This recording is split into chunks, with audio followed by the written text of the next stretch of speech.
మిత్రులు ప్రకృతి ప్రేమికులకు అలాగే పిఎంసి ఛానల్ ప్రేక్షకులకు నమస్కారం.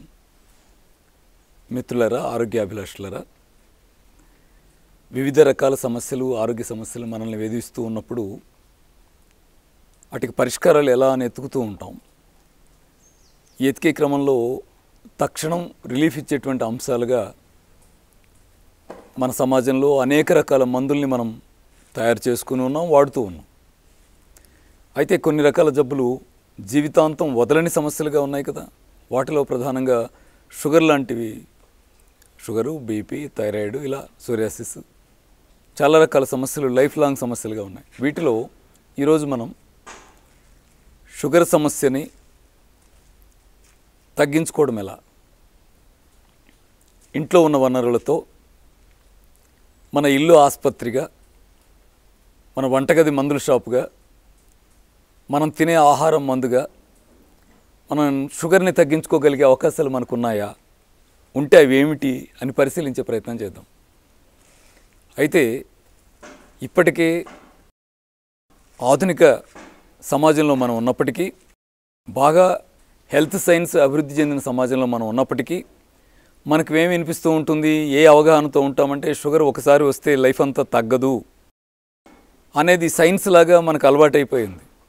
కానీ మనం ఇంకా అర్థం చేసుకోవాల్సిన విషయాలు, తెలుసుకోవాల్సిన విషయాలు ఉన్నాయి. వాటిని అర్థం చేసుకుని మన షుగర్ని మనం తగ్గించుకోవడం కోసం ప్రయత్నం చేసుకోవడానికి మనలందరినీ కన్న తల్లి ఈ నేచర్, ప్రకృతి మాత, మదర్ నేచర్ మనకేం వనరులను అవకాశంగా ఇచ్చింది అనేది కూడా మనం పరిశీలించే ప్రయత్నం చేయాలి. దీని ద్వారా ఏమిటి ఫలితం? ఖచ్చితంగా లైఫ్ అంతా తగ్గదంటున్న షుగర్ని మనం తగ్గించుకోగలుగుతాం. ఎంత టైంలో? 3 to 4 months అంతే. ఇప్పుడు వాడుతున్న టాబ్లెట్స్ని నెమ్మదిగా టాబ్లెట్స్ని ఒక్కటిగా మనం వదిలేస్తూ క్రమంగా ఎక్కడికి వస్తామంటే, నాకు టాబ్లెట్స్ అవసరం లేదు, షుగర్ నార్మల్గా ఉంది, నేను హెల్దీ లైఫ్ లీడ్ చేస్తున్నాను అనే పొజిషన్కి మనమే ఇంట్లో ఉన్న వనరులతో తెచ్చుకోగలం. దీనికి సపోర్ట్ చేసేది ఎవరు? మదర్ నేచర్, ప్రకృతి, మనల్ని కన్న అమ్మ. ఎలా ఏమిటి అనే దగ్గర ఇప్పటికే అభివృద్ధి చెందిన వైద్యశాస్త్రం షుగర్ గురించి ఏం చెప్తుంది అనే విషయాల్ని రెండింటిని పరిశీలిద్దాం. ఒకటి, షుగర్ జీవితాంతం తగ్గదు అనే ఒకటి ఉంది. కానీ నిజానికి షుగర్ 2 రకాలు. ఒకటి టైప్ 1, 2 టైప్ 2. ఇది కూడా మనకు తెలుసు, మనం వింటూ ఉంటాం. అయితే ఇవాళ ప్రధానంగా టైప్ 2 గురించి మాట్లాడుకుందాం.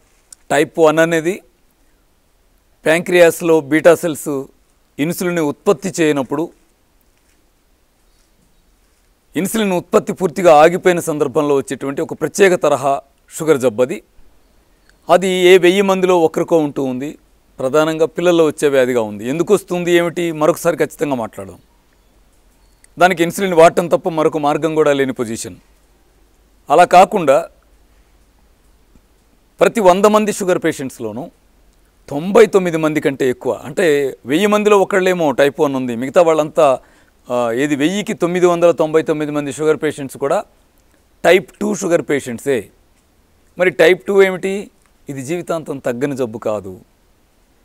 ఇది మనం ఆహార నియమాల్లో మార్పులు చేసుకోవడం ద్వారా, సరైన జీవన విధానాన్ని ఎంచుకొని అనుసరించడం ద్వారా 3-4 నెలల్లోపే పూర్తిగా తగ్గించుకోగలిగేటువంటి జబ్బు ఇది. కానీ మనకేం ప్రచారమైంది? టైప్ 1 వస్తే తగ్గదు అని ఎలా అంటామో, టైప్ 2 వస్తే తగ్గదు అనేది ప్రచారం తీసుకొచ్చారు. ఏం చేయాలైతే? టాబ్లెట్ వేసుకోవాలి. ఎలా వేసుకోవాలి అంటే, 1 నెల రోజులు వాడండి తగ్గుతుంది అని ఉందా ఏమన్నా? 6 నెలలు వాడండి తగ్గుతుంది ఏమన్నా? కాదండి. ఎంతకాలం బ్రతుకుంటారో అంతకాలం వేసుకోవాల్సిందే. విషయం అది కాదు. ఇక్కడ అర్థం చేసుకోవడంలో పొరపాటు ఉంది. ఏమిటదంటే, టాబ్లెట్ మీద ఆధారపడి మాత్రమే షుగర్ జబ్బును తగ్గించుకోవాలనుకుంటే ఆ టాబ్లెట్ని జీవితాంతం వాడాలి. ఎందుకంటే ఆ టాబ్లెట్ ఏ రోజుకు ఆ రోజు మన బ్లడ్లో పెరుగుతున్నటువంటి గ్లూకోజ్ లెవెల్ని బ్యాలెన్స్ చేయగలుగుతుంది. కాబట్టి దాని మీదే ఆధారపడాలంటే గ్లూకోజ్ లెవెల్ని లైఫ్ అంతా బ్యాలెన్స్ చేయాల్సిందే కదా. అందుకే షుగర్ టాబ్లెట్ కూడా లైఫ్ అంతా వాడాలి. అలా కాకుండా కారణం ఏమిటి తెలుసుకొని ఆ కారణాన్ని తొలగించుకునే ప్రయత్నం మనం చేయగలిగితే షుగర్ జబ్బునే లేకుండా చేసుకోగలిగే అవకాశాలు నేచర్లో ఉన్నాయి. ఎలా ఇంత గట్టిగా చెప్తున్నాం? ఒకటే, 23 సంవత్సరాల సిద్ధార్థ యోగ విద్యాలయం ఆచరణ దాన్ని ప్రూవ్ చేసింది. వేలాది మంది వాళ్ళ నాకు షుగర్ లేదండి, ఇన్సులిన్ వాడుతూ ఇన్సులిన్ తీసేసామండి, టాబ్లెట్స్ వాడుతూ ఉదయం మధ్యాహ్నం సాయంత్రం బఠానీలు తిన్నట్టు శనగపప్పు తిన్నట్టు వాటిని వదిలేసి షుగర్ లేదు, ఇన్సులిన్ లేదు, టాబ్లెట్ లేదు, 5 ఏళ్ళుగా 6 ఏళ్ళుగా 10 ఏళ్ళుగా హాయిగా ఉన్నాం అనేటువంటి అనేక మంది అనుభవాలు సిద్ధార్థ యోగ విద్యాలయం దగ్గర ఉన్నాయి. ఈ ఆచరణ ఫలితాల్లోంచే మీకు చాలా స్పష్టంగా చెప్పదలుచుకున్నాం. ఇవాళ ఆంధ్రప్రదేశ్ తెలంగాణ 2 రాష్ట్రాలు కూడా భారతదేశంలో షుగర్కి రాజధాని అనే పొజిషన్లో ఉన్నాయి. షుగర్ని తగ్గించుకోవడం మన చేతుల్లో పని ఫ్రెండ్స్. మనం ఛాలెంజ్గా తీసుకుందాం. షుగర్ ఎలా తగ్గదో చూద్దాం. దానికి నేను ఒక టెక్నికల్ విషయాన్ని మీ దృష్టికి తీసుకొస్తాను. చూడండి ఏమిటది అంటే, షుగర్ అనగానే మనం ప్యాంక్రియాస్లో ఇన్సులిన్ ఉత్పత్తి కావడం లేదనుకుంటాం కదా. అది టైప్ 2 షుగర్లో ఓన్లీ 10 to 15% కాజుగా మాత్రమే ఉంది. 80 to 90% కాజుగా ఉన్నది ఏమిటి అంటే ప్యాంక్రియాస్లో లోపం కాకపోవచ్చు. ప్రధానంగా శరీరంలో ఉన్నటువంటి రకరకాల జీవకణాల్లో ఉండే రిసెప్టార్స్, ఇన్సులిన్కి రెస్పాండ్ అవ్వాల్సినటువంటి రిసెప్టార్స్ రెస్పాండ్ అవ్వక ఇన్సులిన్ లోపలికి సెల్లోకి వెళ్ళి గ్లూకోజ్ని సెల్లోకి పంపగలిగే తాళం చెవిలాగా అది పనిచేసే దగ్గర సరైన పొజిషన్ ఏర్పడక వచ్చేటువంటి షుగరే ఇవాళ 100కి 99 మందికి వస్తున్నటువంటి షుగర్ కూడా, లేదా 1000కి 999 మందికి వస్తున్న షుగర్ కూడా. అంటే సమస్య ఎక్కడుంది? ప్యాంక్రియాస్లో కాదనే కదా. ఎక్కడుంది? సెల్స్ రిసెప్టార్స్ ఎందుకు రెస్పాండ్ అవ్వడం లేదు? సెల్స్లో ఫారెన్ మెటీరియల్ అక్యుములేషన్ జరిగినప్పుడు, అంటే అవసరం లేని రసాయనిక వ్యర్థ పదార్థం సెల్స్లో పేరుకుపోయినప్పుడు వచ్చేటువంటి ఒక ప్రత్యేకమైన సమస్య ఇది. ఇరెగ్యులారిటీ ఇది, మెటబాలిక్ ఇరెగ్యులారిటీ ఇది. దీన్ని ఏమంటారు అంటే లైఫ్ స్టైల్ డిజార్డర్ అంటారు. అంటే జీవన విధానంలోని పొరపాట్ల వల్ల వచ్చినటువంటి ఒక సమస్య అని. పరిష్కారం ఏమిటి? జీవన విధానంలో మనం ఏం పొరపాట్లు చేస్తున్నామో చూసి వాటిని సరి చేసుకోవడమే పరిష్కారం. దీనికి సూటిగా మీరు పాటించడానికి వీలుగా నేను ఒక నెల రోజులు పాటించాల్సిన స్పష్టమైన విషయాలు మీ దృష్టికి తెస్తాను. రేపటి నుంచి మొదలెట్టేయండి. నెల లోపులోనే మీరు ఇప్పుడున్న షుగర్లో 50% ఎబోనే అరే కంట్రోల్ వచ్చింది ఏమిటి అనే పొజిషన్ రాకపోతే అడగండి. జీవన విధానంలో మనం ఏం పొరపాట్లు చేస్తున్నామో చూసి వాటిని సరి చేసుకోవడమే పరిష్కారం. దీనికి సూటిగా మీరు పాటించడానికి వీలుగా నేను ఒక నెల రోజులు పాటించాల్సిన స్పష్టమైన విషయాలు మీ దృష్టికి తెస్తాను. రేపటి నుంచి మొదలెట్టేయండి. నెల లోపులోనే మీరు ఇప్పుడున్న షుగర్లో 50% ఎబోనే అరే కంట్రోల్ వచ్చింది ఏమిటి అనే పొజిషన్ రాకపోతే అడగండి. చూడండి, వినండి, రేపు చేయడానికి వీలుగా వినండి. 1, ఉదయం లెగ్గానే 2 గ్లాసులు గోరువెచ్చటి నీళ్ళు తాగండి. 1 గంట గ్యాప్ తీసుకొని మీ పర్సనల్ పనులు ఏమైనా చేసుకొని మళ్ళీ 2 గ్లాసులు నీళ్ళు తాగండి. టిఫిన్కి ½ అన్ అవర్ ముందు 1 గ్లాస్ జ్యూస్ తాగండి. ఈవినింగ్ 4:30కి మళ్ళీ 1 గ్లాస్ జ్యూస్ తాగండి. ఏం జ్యూస్ తాగుతారు? పుదీనా, కొత్తిమీర, తులసి ఆకులతో మార్నింగ్ జ్యూస్ ఉండాలి. మునగాకు, కరివేపాకుతో ఈవినింగ్ జ్యూస్ ఉండాలి. చిక్కగా చేయకండి, పలసగా చేసి నిమ్మరసం యాడ్ చేసి తీసుకోండి. మామూలుగా తేనె కలపమని చెప్తాం, షుగర్ ఉంది కాబట్టి తేనె వద్దు. అలాగే భోంచేసేప్పుడు 50% కూర ఉండేలాగా ఉండాలి. భోజనంలో 1/2 కిలో అన్నం తినండి, ఇబ్బంది ఏం లేదు. అన్నం తగ్గించమని కాదు, తినే అన్నం క్వాంటిటీ తగ్గించొద్దు, కానీ ఏం తగ్గించండి? దానిలో కూర వాటా పెంచండి. 1/2 కిలో తింటే 1/4 కిలో కూర ఉండాలి, 1/4 కిలో అన్నం ఉండాలి. ఆ తినే అన్నం కూడా పాలిష్ రైస్ కాకుండా ముడి బియ్యం కోసం ప్రయత్నం చేయండి. ముడి బియ్యం తినలేకపోతే ఒంటిపట్టు బియ్యం తినండి. లేదు మీకు ఇంకా వీలైతే మిల్లెట్స్లో రకరకాల మిల్లెట్స్ అందుబాటులో ఉన్నాయి కదా. జొన్నలు, సజ్జలు, రాగులు, అరిగెలు, వరిగెలు, ఊదలు, సామలు ఎన్ని ఉన్నాయి. మీకు నచ్చినవి ఏదైనా 1 or 2 సెలెక్ట్ చేసుకుని వాటితో భోంచేయండి. అలాగే అంత కూర తిన్నప్పుడు వచ్చే ఇబ్బందిని మళ్ళీ దాన్ని ఎదుర్కోవడం ఎట్లా అని ఆలోచించాలి. ఎందుకు? ఉప్పు, కారం, నూనె బాగా వేస్తే అది లేనిపోని జబ్బులకే దారితీస్తుంది. కాబట్టి ఇప్పుడు వేసే కూరలో ఉప్పు, కారం, నూనె 50% తగ్గించండి. మాంసము, గుడ్లు, చేపలు, చింతపండు, వేపుడు కూరలు, నిలవ పచ్చడి వీటికి 3 నెలలు దూరంగా ఉండండి. ఇక రాత్రి భోజనం చేసేప్పుడు నైట్ ఫుడ్ అంటే ఓన్లీ ఫ్రూట్స్ అని పెట్టుకోండి. వెంటనే ఇక్కడ ఒక సమస్య ఎదురొస్తుంది. షుగర్ అంటే పళ్ళు తినమంటాడేంటినా అని. అంటే షుగర్ వచ్చిందండి, ఒకతను చెప్తాడు, షుగర్ వచ్చిందండి, 15 సంవత్సరాలుగా షుగర్తో ఉన్నాను, కానీ ఎంత క్రమశిక్షణగా ఉంటానంటే ఈ 15 ఏళ్లలో పొరపాటున కూడా ఒక్క పండు ముట్టలేదండి. పండు ముట్టలేదు. మరేం ముట్టారు? ఆ టాబ్లెట్స్ పొద్దున, మధ్యాహ్నం, సాయంత్రం మింగుతూ ఉన్నారు. అంతే కదా లైఫ్ అంతా. రేపు చనిపోతా అన్నా ఇవాళ టాబ్లెట్ వేయాల్సిందే కదా. కాదు, ప్లీజ్ పళ్ళు తినండి. షుగర్ ఎట్లా తగ్గదో చూద్దాం. వాటిలో కూడా ఏం చేయండి? కొన్ని రకాల పళ్ళు షుగర్లు తినొద్దంటాం. ఏమిటది? 1 సీతాఫలం, 2 అరటిపండు, 3 ఖర్జూర పండు, 4 మామిడి పండు, 5 సపోటా. ఈ 5 పళ్ళు తినకండి, పక్కన పెట్టండి. మిగతావన్నీ ఉన్నాయి కదా, లైట్గా స్వీట్ ఉండి వాటర్ కాంటెంట్, ఫైబర్ పర్సెంటేజ్ ఎక్కువ ఉండే ఫ్రూట్స్ ఉన్నాయి కదా. ఉదాహరణకి జామకాయ లాంటిది ఉంది. ఎంత తింటే షుగర్ పెరగాలి మీరు ఆలోచించండి. జామకాయ ఉంది, బొప్పాయి ఉంది, పుచ్చకాయ ఉంది, కర్బూజా ఉంది, ఆ కీరా దోసకాయ ఉంది. తీయగలేనివి ఎన్ని లేవు నేచర్లో. అమ్మ నేచర్ షుగర్ తగ్గించుకోవడానికి కావాల్సిన వనరులన్నీ మన ఎదురుగా పెట్టింది. మనం టాబ్లెట్ల మీద ఆధారపడతామా, జీవన విధానంలో మార్పు చేసుకుంటామా అనేది మన మీద ఆధారపడింది. ఇది మనకు లైఫ్ ఛాలెంజ్, ఇది దృష్టిలో పెట్టుకోండి. అలాగే ఈ డైట్తో పాటు మీరు మరొక ప్రయత్నం కూడా చేయాలి. ఏమిటి? మేము సిద్ధార్థ యోగ విద్యాలయానికి వచ్చినప్పుడు మన వాళ్ళకి ఏం చెప్తామంటే, మీరు షుగర్ సపోర్ట్ అనే పౌడర్ వాడండి అంటాం. ఏంటి ఆ పౌడర్, దేంతో తయారు చేస్తాం మీకు చెప్తాను. మీరు ఇంట్లో తయారు చేసుకోవచ్చు. నేలవేము, నేల ఉసిరి, కాకరకాయ, మెంతులు, ఈ 4 తెచ్చి ఎండబెట్టుకోండి. సమాన పళ్ళలో తీసుకుని మిక్సీలో వేసి పౌడర్ చేయండి. వాటిని మార్నింగ్ 1 స్పూను, ఈవినింగ్ 1 స్పూను, భోజనానికి ½ అన్ అవర్ ముందు వాటర్లో కలిపి తీసుకోండి. ఇది ఒక 1 మంత్ కంటిన్యూ చేయండి. ఈ 1 మంత్లోనే మీరు వాడుతున్న ట్యాబ్లెట్ని ఆఫ్ చేసుకోవాలా, తగ్గించుకోవాలా, తీసేయాలా, ఈ సమస్యలన్నీ మీకు ఎదురొస్తాయి. చూడండి, క్రమంగా షుగర్ తగ్గుతూ ఉన్న క్రమాన్ని బట్టి టాబ్లెట్ డోస్ తగ్గించుకుంటూ మీరు టాబ్లెట్ వాడుతూ రండి. 3 మంత్స్ తర్వాత, 4 మంత్స్ తర్వాత టాబ్లెట్ అవసరం కూడా మీకు రాదు. జాగ్రత్తగా చేస్తారు కదా. ఇక్కడ మరొక విషయాన్ని కూడా మీ దృష్టి తీసుకురావాలి. మిత్రులంతా కూడా షుగర్ తగ్గడానికి ఇప్పుడు నేను చెప్పిన డైట్ ఫాలో అవుతూ, ఈ సపోర్ట్ యూజ్ చేస్తూనే ప్రతిరోజు మార్నింగ్ ఒక ½ అన్ అవర్, ఈవినింగ్ ఒక ½ అన్ అవర్ తగినంత శారీరక శ్రమ ఉండేలాగా చూడండి. అది ఏదైతే బెటరు, మీరు ఉత్పత్తిలో పాల్గొనే శ్రమ అయితే ఉత్తమం.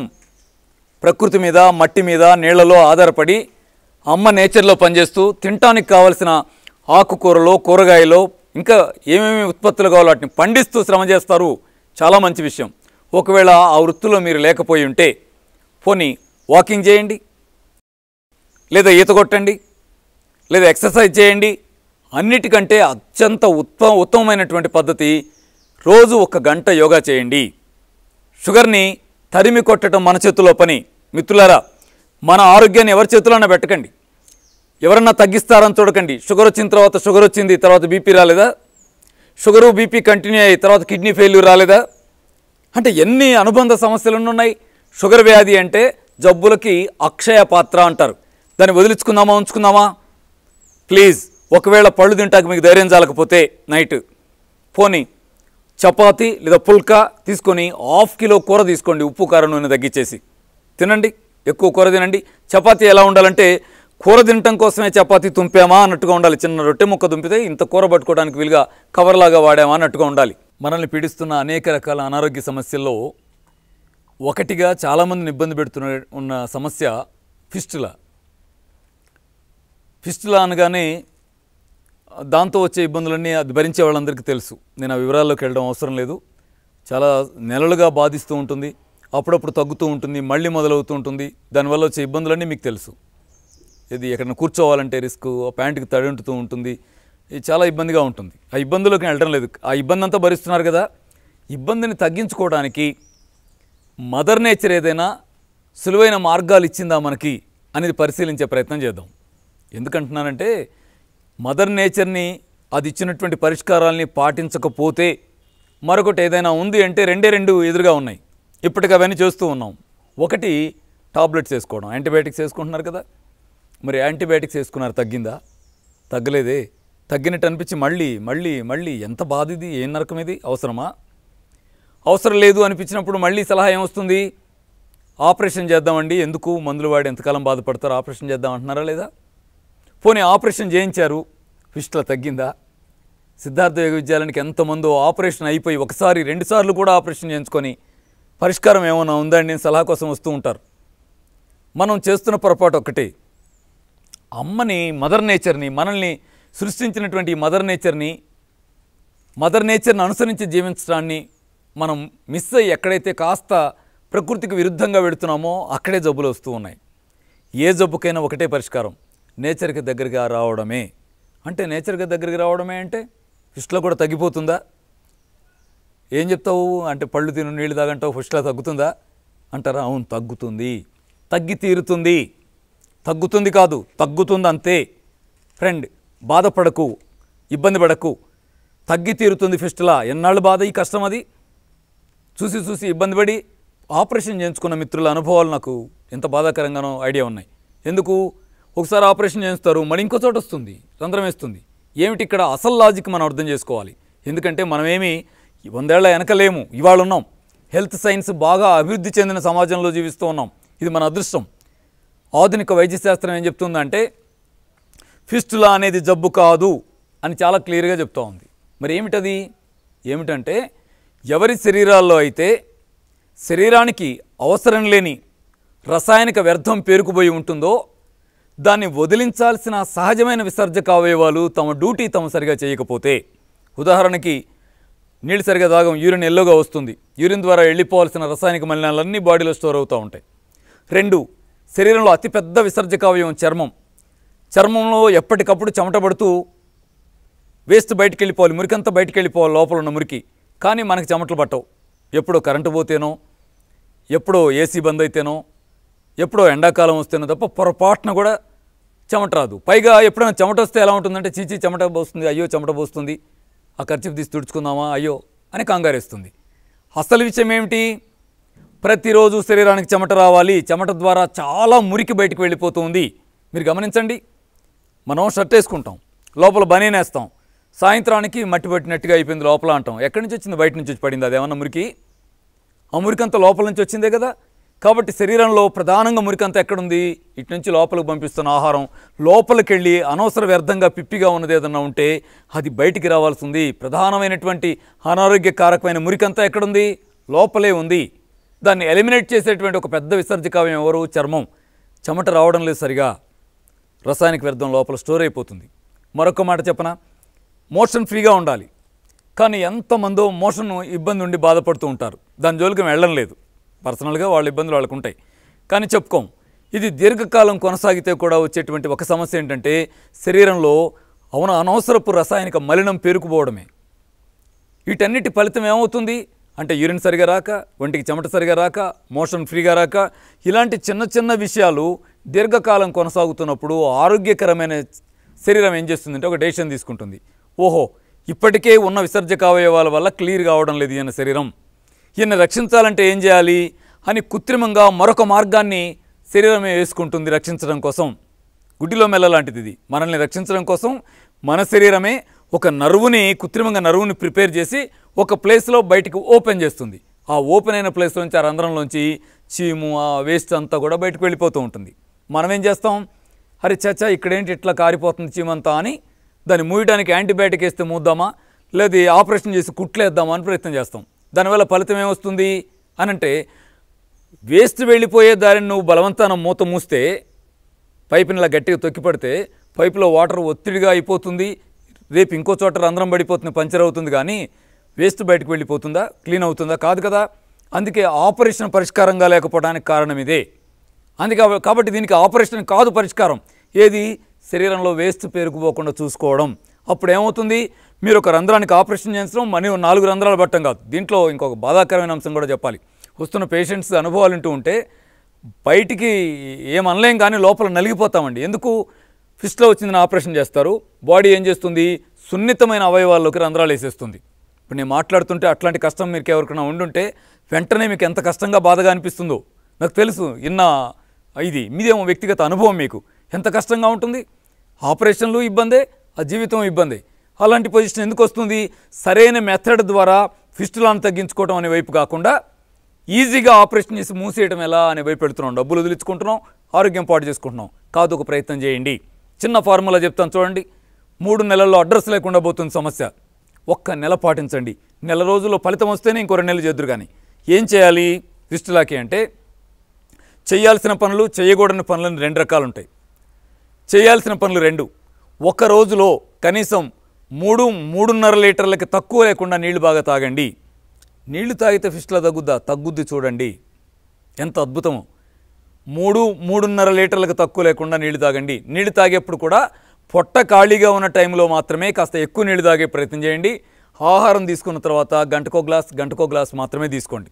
తినేసి ఫుల్గా నీళ్లు తాగేశారనుకోండి, అది మంచి చేయదు. అందుకే ఎర్లీ మార్నింగ్ వాటర్ తాగండి, ఈవినింగ్ 4:35 మధ్య పొట్ట ఖాళీగా ఉన్నప్పుడు బాగా నీళ్లు తాగండి. మిగతా టైం అంతా గంటకో గ్లాస్ నీళ్లు తాగండి. ఇదొక పని. రెండవది, మార్నింగ్ టిఫిన్గా ఓన్లీ ఫ్రూట్స్, నైట్ భోజనంగా ఓన్లీ ఫ్రూట్స్. 2 పూటలా పళ్ళు తినండి. మధ్యాహ్నం మాత్రమే ఉడికిన ఆహారాన్ని తినండి. ఏం పళ్ళు తినాలి? మీకు నచ్చిన ఏవైనా సెలెక్ట్ చేసుకోండి. జామకాయ, పుచ్చకాయ, దానిమ్మ, యాపిల్, కర్బూజా, బతాయి, కమల, ఎన్ని లేవు మార్కెట్లో. అరటిపండు తప్ప మీకు నచ్చిన ఏవైనా సెలెక్ట్ చేసుకోండి. సెలెక్ట్ చేసుకొని పళ్ళె నిండా పెట్టుకొని పొట్ట నిండా హాయిగా పొద్దున సాయంత్రం ఓన్లీ ఫ్రూట్స్ తీసుకోండి. మధ్యాహ్నం మాత్రమే ఉడికిన ఆహారం తీసుకోండి. మధ్యాహ్నం తీసుకునే ఉడికిన ఆహారంలో కూడా ఏముండాలి? కూర ఎక్కువ ఉండాలి. ఆకుకూరలు, కూరగాయలు ఎక్కువ వాడుకోండి. మాంసాల జోలికి వెళ్ళకండి. 3 నెలల పాటు మాంసాహారాలు, చింతపండు ఇవన్నీ నిషేధించండి.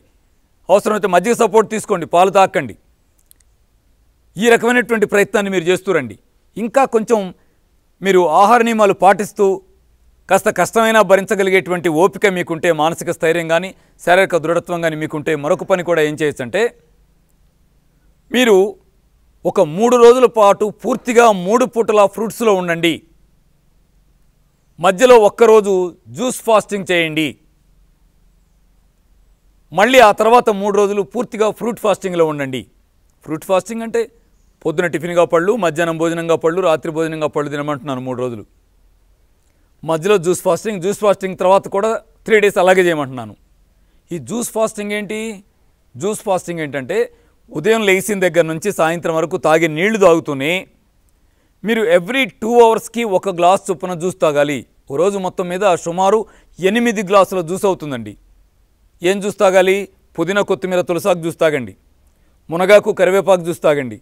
క్యారెట్, బీట్రూట్ జ్యూస్ తాగండి. తవుడు జ్యూస్ తాగండి. మిక్స్డ్ వెజిటబుల్ జ్యూస్ తాగండి. మీరు ఇలా రకరకాలుగా మనం చెప్తున్నటువంటి అనేక రకాల జ్యూసులు ఉన్నాయి కదా. పాలకూర, కరివేపాకు జ్యూస్ తాగండి. గోధుమ గడ్డి జ్యూస్ తాగండి. మీకు నచ్చినవి ఏవైనా సరే 8 రకాల జ్యూసులు సెలెక్ట్ చేసుకొని 2 గంటలకు 1 గ్లాసు, 2 గంటలకు 1 గ్లాసు జ్యూస్ ఫాస్టింగ్ రోజు తీసుకోండి. యువతల 3 రోజులు పళ్ళు, మధ్యలో జ్యూస్ ఫాస్టింగు, తర్వాత అవతల 3 రోజులు పళ్ళు తీసుకోండి. తీసుకుని ఆ తర్వాత నేను ఇందాక చెప్పినటువంటి పద్ధతిని ఇంకొక 20 రోజులు కంటిన్యూ చేసుకోండి. ఈ నెలలో అద్భుతమైన ఫలితం మీ సొంతం అవుతుంది. ఆ వచ్చిన ఫలితం మీద ఆధారపడే అవసరమైతే మిగతా 2 నెలలు ఇది కంటిన్యూ చేయాలా లేదని మీరు డెసిషన్ తీసుకోవచ్చు. నేను చేసి చూడండి ఎలా ఉంటుందో అనడం లేదండి.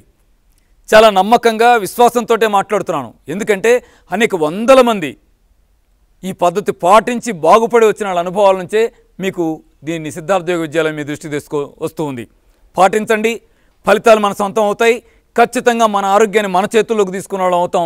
అలా కాకుండా 25,000కో 30,000కో ఆ రోజుకి ఆపరేషన్ చేసి పంపిస్తానంటే అది అభివృద్ధి చెందిన సైన్సే కావచ్చు, ఆ డాక్టర్ గారు చేసింది మనకు సహాయమే కావచ్చు, కానీ మన సమస్యకి సరైన పరిష్కారం అవ్వదు. తిరిగి రంధ్రాలు పడే పరిస్థితి వస్తుంది. ఆలోచిస్తారని, పాటిస్తారని మనస్ఫూర్తిగా మిమ్మల్ని అందరినీ వేడుకుంటున్నాను.